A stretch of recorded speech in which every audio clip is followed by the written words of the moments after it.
Welcome to another episode of Inside U Miami Medicine. My name is Amar Deshpande. I'm a gastroenterologist here at the University of Miami and Associate Dean for Medical Education, and I'm guest hosting today's episode that's focused on learners. So welcome. We're excited to have Harsh Moolani here. He's a remarkable individual who has done so many things both before medical school and while in school here at the Miller School of Medicine. Beyond his academic pursuits, Harsh started a very interesting organization we'll talk more about called Create Circles, which is a nonprofit that's focused on alleviating loneliness amongst nursing home residents. During our time together, we'll delve into some of the past things that Harsh has done and some of his future endeavors and how he balances all these things together. So welcome, Harsh. Thank you for having me. So before we talk about your nonprofit, I'd love to hear about kind of how things started. So you have a unique experience. You were born in another country and came here as a young child. So why don't you tell us about some of that early part of your life? Sure. So I was born in Karachi, Pakistan, and my parents and I immigrated when I was 3 years old. We lived in New York for 2 years, and then we moved to a pretty rural area in Kentucky called Owensboro, Kentucky. And I think I loved it. A lot of people, whenever I say I'm from Kentucky, they're really confused because, I don't particularly look like people. But I think growing up there, first of all, that's the only thing I've ever known. But second of all of my friendships, all of the people I met were actively formed. I feel like whenever you see people that look like you, you feel like you're supposed to be friends. But, I became friends with people because I wanted to be good at soccer. And so those different experiences, I think, really were, they helped me become kind of who I am and how I present. And it's great to hear, so many times you hear maybe some of the other stories about the challenges moving from another country, particularly when you don't look or sound like the other folks. And you're right, the maybe the stereotype of moving into kind of middle America into a small town in Kentucky versus maybe a big city like New York City. But it sounds like you assimilated, you and your family assimilated very nicely, and it was a really good experience. And so tell me, during that time early in childhood, when did you first start thinking about a career in healthcare? We'll talk about some of the different aspects of healthcare that interest you. But when did you first start having this kind of calling, if you will, to medicine and the healthcare fields? Yeah, so whenever we moved to Kentucky, most of the people in small town America that are of South Asian descent are typically business owners or physicians. And so we had a very small but, robust community of other physicians that were also, from Southeast Asia. And so because of that, I saw physicians my whole life, and a lot of times people are introduced to physicians as like the people that take care of them. But for me, it was just like my best friend's dad. And so I feel like I was introduced to physicians as just a career choice rather so than a calling. And then as I grew older, as people started, whenever you start talking about colleges and what you're going to do, it was natural for me to think, maybe medicine's something I could look into, but only through volunteer experiences, shadowing, did I actually start to turn this like seed into something that like I actually want to call my calling. That's great. So, of course, there's two aspects, right? Because seeing people that are physicians as friends or as your friends' parents gives you kind of one aspect to the social aspect of how they live their life, and not necessarily how they practice medicine or some of those aspects. So, what other things? So, obviously, family was a big part of just being around people in the medical field. What else kind of in terms, you mentioned a little bit about experiences, whether it was shadowing or volunteering or doing some work in healthcare. Maybe talk a little bit about that and specifically how that was in high school. I know you had a kind of a unique high school experience related to healthcare. Yeah. So whenever I feel like there are a couple of experiences that really stand out. Once I was born in Karachi, Pakistan. We were visiting there one summer and I actually got typhoid. And it was miserable. I was completely out of commission. I was vomiting. I couldn't keep anything down. And I distinctly remember the only person I wanted my parents or anyone to talk to was my pediatrician. And I feel like that was a really powerful moment just because I knew that in a time where I was I couldn't do anything, the first thought I had was I need to see a doctor. And so I think that was a huge component. And then one of the places, while growing up in Kentucky wasn't necessarily the best place for belonging, whenever I was a sophomore, I applied to this residential high school at Western Kentucky University called the Gatton Academy. It's a public school, completely free for all students that get accepted. And you basically go and you live on Western Kentucky University's campus for 2 years and you take college classes. So it's basically you take a dorm and everyone in that dorm is high schoolers, but you live like college students. And so while I was there, I was exposed to a couple of things that I think made a huge difference. One, that's whenever I started doing research. So I joined a basic science lab where we were doing research on antibiotics and gold nanoparticles. I had other people that aspired to be physicians. In Owensboro, there weren't that many people that wanted to do something like medicine, or if they did, it was more closer to nursing. But I've always saw myself as a physician, and so seeing other people that also had that passion and kind of taking the coursework. So I took a neuroscience class as a senior in high school, and so things like that I think really helped me change like what my understanding of medicine was, and as well as like other people that aspire for a similar position. Got it. I'm just thinking of myself at 16 on a college campus. You're far more mature than me to be able to pull that off successfully. But it was great because you got an opportunity to really live that college lifestyle, at least the academic part of the college lifestyle, for those couple of years.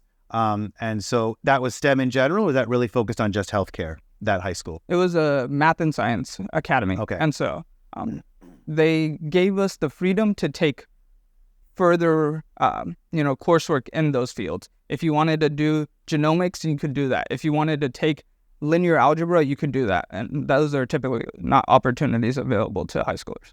So that kind of further helps solidify some of your experiences in research that you mentioned and caring for patients. That's great. So then the next transition for you was to go to college, and so you stayed in that kind of part of the country-ish, right? And you went to WashU and focused on neuroscience. So maybe tell us a little bit about why the initial interest in neuroscience. Is that related to something you had in the past, or was that just an opportunity to study an exciting field? I think that neuroscience for me, there are a couple of things that happened. Whenever I first got into the Gatton Academy, my grandmother, she had a meningioma, and I saw how my dad reacted to that, while also at the same time I was taking a neuroscience class. And so there are these like different things happening in my life where, it was the clinical side as well as the science side, and I found that part really interesting. Additionally, the neuroscience major at WashU had this 9-hour neurophysiology lab where you would be there for 9 hours, and you would do all sorts of experiments. And whenever you read the literature, these experiments were like the types that, groundbreaking research looked like in the 1950s. And so I think that part, just to be able to do something very hands-on, but connect that to the science component, added kind of a layer to what I thought medicine was. Got it. And so if college isn't busy enough and you were already kind of thinking about medical school based on your prior experiences growing up and in high school, so this was already kind of a pre-med track, I presume, while you were Correct. there. So busy enough doing all that stuff and trying to put forth the meaningful kind of set of credentials for medical school, you did it something extra and decided to start an organization.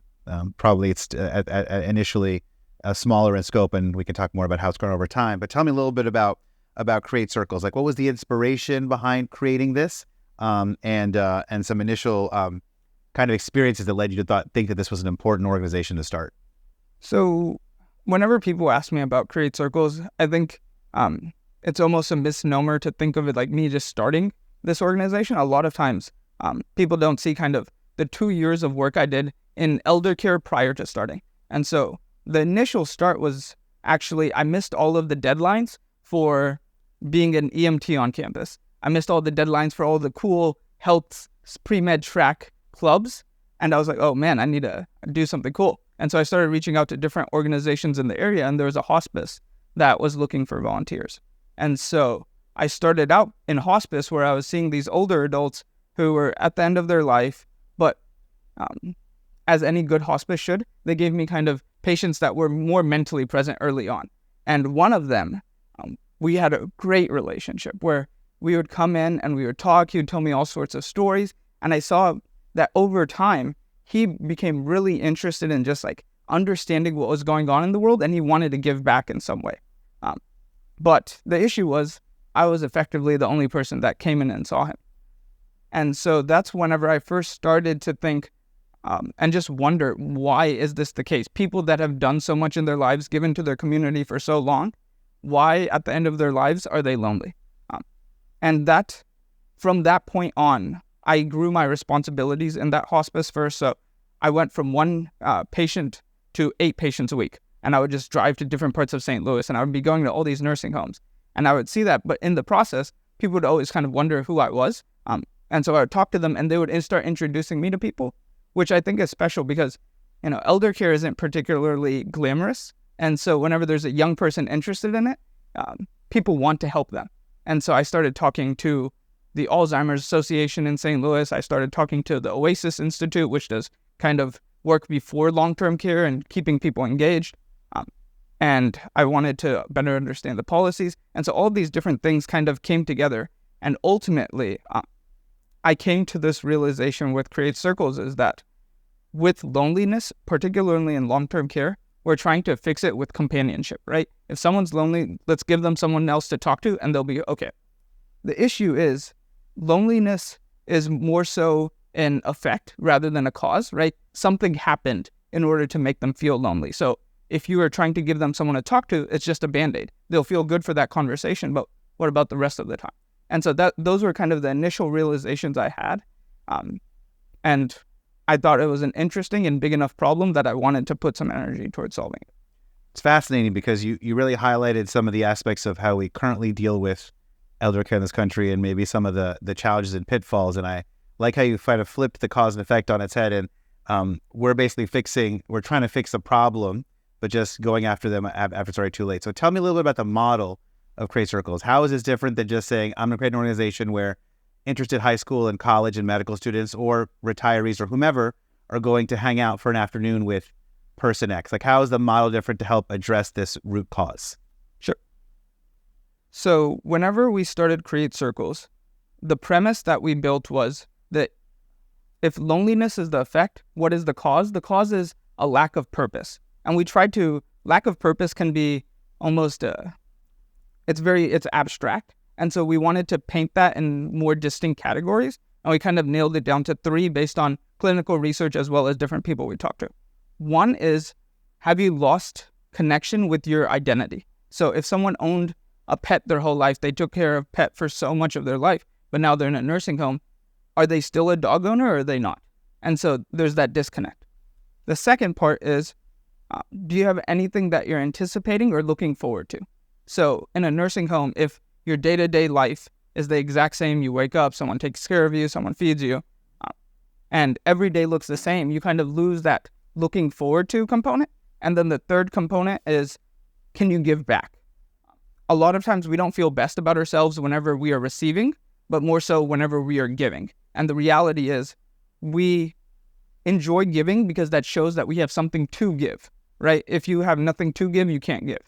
And so based on those 3 premises, we built a goal-oriented curriculum that focused on how do you take 2 people and build a project organically over the span of 8 to 12 weeks. So for example, we have a volunteer who's trained in our curriculum, and then through their conversations, they will, over the span of weeks, start to learn more about the other person in a way that at first is very organic and then becomes directed. So we had a woman named Kathy who was the resident and a volunteer named Anna. And Anna heard that, Kathy really enjoyed cooking and things like that. So once she asked her for a recipe, and Kathy talked about the recipe and the best time that they made it and the worst of the time that it horribly failed. And over time, they started doing this every single week. It became a ritual. And once you have that ritual, if you do it 8 times and you started recording what those stories were and what those recipes were, you can present a goal in a way that doesn't feel unachievable. A lot of times in nursing homes, if someone has never made a cookbook and you tell them, let's make a cookbook, they'll be like, oh no, I can't do that. How am I supposed to do that? But if you already have 8 recipes, like, if we add 8 more, maybe we can make a cookbook and we can share with other residents in the community. And because of that, I think that's what really helped Create Circles become more of it gave us a way to kind of address this problem more head on. So that's very interesting because you took a lot of the substrate that already exists, a group of patients who need, or folks in elder care who need support and help, a group of volunteers are interested in helping, but rather just kind of a free-for-all where go talk to them about whatever you want, created a kind of very designed curriculum. So that's great. I love how you articulated the 3 specific points. So tell me a little bit about mentorship at this point, right? Because you were not a geriatrician, you are not an expert in maybe the medical aspects of this or the psychological aspects of this. So how did you kind of figure out what those 3 things were, and what kind of mentorship did you get along the way to help guide creation of this, at least from the content perspective? Sure. Whenever I started talking to people about my interest in this, it started out with my hospice activities, or the volunteer coordinator. And she noticed that I was really passionate about it. So she introduced me to one of the vice presidents of the hospice, who was then, enjoyed how I talked about it and just the passion that I had. So she was like, oh, you know who's great? There's this geriatrician at WashU that, maybe I can introduce you to. And so a lot of the mentorship I got was purely coming to people, talking about what I was thinking, what was going on, any early results we had. And those people were super excited to just connect me to others. And I think it loops back to the thing that I was saying, where if you're doing work in a field that does not necessarily have much of the glamour around it, there is abundance of opportunities. So many people, I think, were just excited to see a young person care about nursing homes. And because of that, I think it allowed me to get in touch with so many geriatricians and neurologists while at WashU to just understand how does cognition or something like how we interact with our day-to-day lives, like a psychologist may approach it from, kind of come together to create the problems that we're seeing. So yeah, I think that you kind of highlight the fact that sometimes people say, what's your mentorship program? And how do you create A, B, and C? But a lot of this was organic, right? As you developed an interest, you would then find targeted mentors for specific aspects of what you did. So tell me a little bit, if you have any, about outcomes. So this sounds great, but are there any tangible outcomes that you could have acquired over time to show that this, in fact, was a better way for to provide support for elders compared to the historical kind of the historical model? Sure. So and if you don't mind, one more thing I would like to add to the mentorship thing is, I think what helped me is I was in the pursuit of questions. So whenever I was thinking about nursing homes, I was thinking about like what policy things are causing these. And so whenever I had a specific question, people would connect me to someone who could help answer that question. So I think the pursuit of questions rather than answers, I think also kind of helped build that mentorship. In terms of our program, that, by the way, is a great way to approach all of science, right? Right. Really starting with the questions. That's great. So I'm sorry, go ahead. Yeah. So in terms of our program, so we had one study done with 3 nursing homes where we basically saw that after an 8-week period, we did pre and post surveys. We're using the UCLA loneliness scale and then a purpose and life validated survey. And both of those showed that we, within 8 weeks, improved loneliness by 30% as well as sense of purpose by 30%. And so this is on PubMed if you want to search for it. And so we had pretty great results pretty early on. Out of curiosity, any work you did in assessing the volunteers and what they got out of that, perhaps with what traditional volunteers might get, did they find a greater sense of purpose and achievement as opposed to saying I went to see someone for eight visits, but now I got to I got a cookbook out of it, right? I got some head or product. Have you looked at that aspect from the volunteers? Yeah, so a lot of the volunteer confidence levels, the things that we were really interested in is how comfortable do you feel talking to patients? Improved by 30%. How comfortable do you feel talking to a stranger? Improved by 50%. And so I think the things that we noticed was whenever you put people in a situation that feels very open, you could talk about anything, but eventually once you kind of have a seed to start the conversation, where to take it, a lot of the volunteers felt more confident in these situations. And I think they also enjoyed it because the reality is a lot of clinical volunteering, especially at an undergrad level, you can't do much. You don't know much. You don't have the capacity to help in the ways that you want to help. But if it comes down to having a conversation with someone, you feel like this is meaningful to you while also beneficial to the patient. Great. So I heard one point that you made specifically about how policy interested you, right? and not just how you can fix one problem for one person, but what are the policies in place that can allow you to be more successful. So tell us a little bit about how you're interested in policy, whether that contributed to, I know you wanted to go to medical school, but how that might have affected your decisions. And let's maybe pivot a little bit towards how your time has been in Miami. You ended up coming to medical school here, but why did that at all affect your decision about getting in, applying for the MD MPH program versus perhaps a straight MD? Absolutely. I think policy for me was a means to understand the system that we have built. So in nursing homes, it helped me understand, why does it feel like there's understaffing in one nursing home and not in another? And by understanding the ways that the Medicaid system is set up, all of these things, extremely complicated, and a Google search, I wish, could explain it to me. I wish ChatGPT could explain it to me. But it will soon. It will soon, but it's not there yet. And so for me, the reason that I ended up wanting to get an MD, MPH in particular is because I think that an MD on the ground level helps you really understand what's happening and how to deliver care. Additionally, a lot of my best ideas came from whenever I was talking to patients, right? It kind of set off something where then I would have a question to further explore that's a much deeper question. The policy part, or any admin component, is how do you structure care? So I think the MD MPH was important because it teaches you both how do you deliver care and structure it. So together you're able to paint a system that is able to look good on a whiteboard as well as, in reality. Sure. And so we'll talk a little bit about how your medical school experience has shifted some of the ways in which you dealt with the organization. But before that, when you were still in college, we had a little thing of a pandemic that hit. And now all of a sudden, it sounds like your organization was very built upon people going and seeing elders. Live visits were harder to do. Vulnerable populations in particular. And of course, as we all remember from the very earliest parts of the pandemic, the first thing that we probably heard in the U.S. was nursing homes in the Northwest, right? So tell me how the pandemic had forced you to shift and pivot, and what you kind of did to address the challenges that the pandemic lay for you in this particular field. So we started the organization in May 2019. And so pandemic was approximately 9 months into it. And so we were actually starting to grow in terms of on the ground. Pandemic hit, everyone quit responding to us for about a week. And in that week, we were pretty confused on what to do. And then all of a sudden, we got all of these messages, not only from the organizations that we were working with, those nursing homes, but also additional ones that were like, we have residents here, they can't see their family, can your program help? And I'm always the type of person that says yes, and then I get off the phone and I try to figure out how we can do it. And so what we ultimately did as a team is we went from in-person visits to virtual meetings.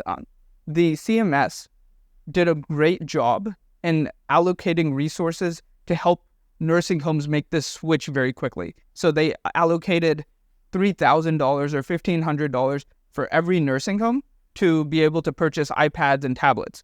And so many of these nursing homes weren't aware of this. And so the first thing we started doing is we helped them get the tablets, and whether they were paying out of pocket for it or with that grant funding.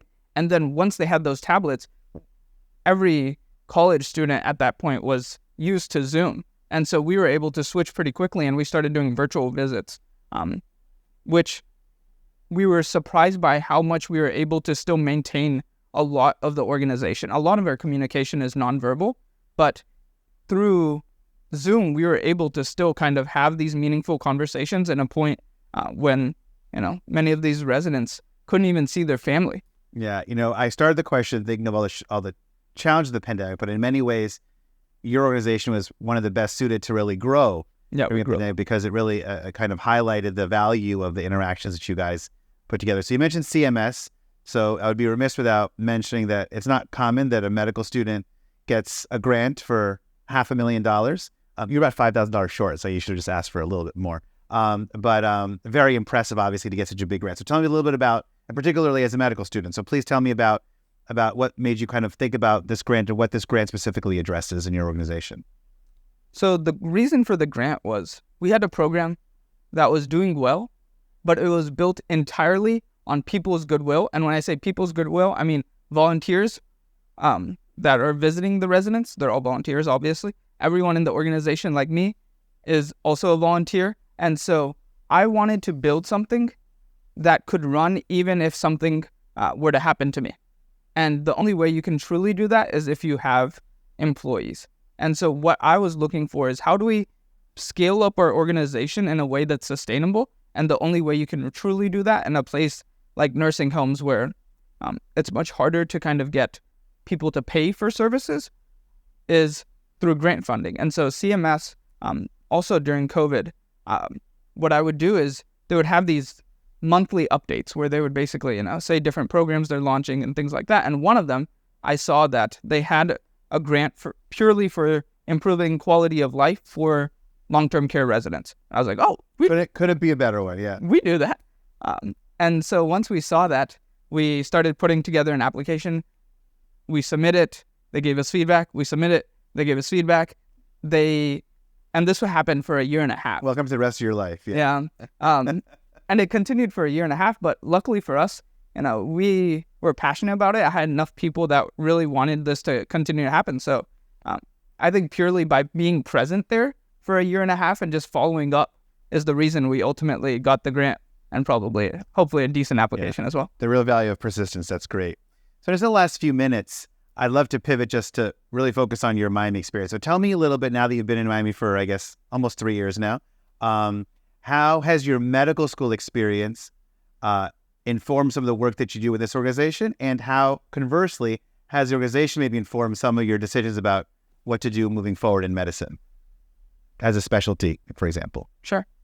Whenever I came into med school, I feel like I understood the psychosocial component of care fairly well, but it's very hard to understand the series of things that happen prior to someone ending in a nursing home.